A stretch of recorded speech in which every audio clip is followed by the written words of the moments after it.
The woman's genitals had been sewn shut. The nurse who saw it gasped in shock. You had any surgery down there? Oh, it is usual. Usual?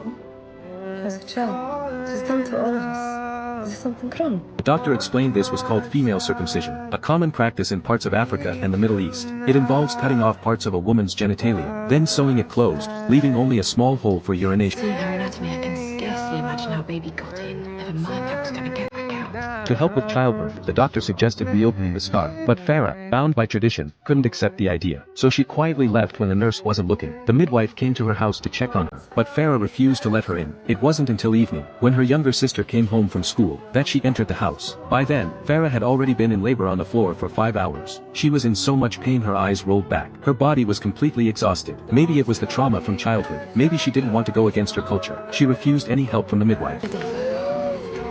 I know what's in your head feels real, but it's a memory. No knife.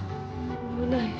Did Farah finally lower her guard? On the way to the hospital, the midwife suddenly realized things were worse than expected. The baby were coming out. She had to tell the driver to pull over immediately. She was going to deliver the baby right there. With her experience, the midwife comforted Farah and guided her through the pain. She told her to push with the next contraction. Taking the chance, she cut open the scar. Farah pushed with everything she had. The baby was finally born safely. But Farah had torn badly and was rushed into surgery. When she woke up, the doctors told her they had fully restored her body. Farah couldn't accept it.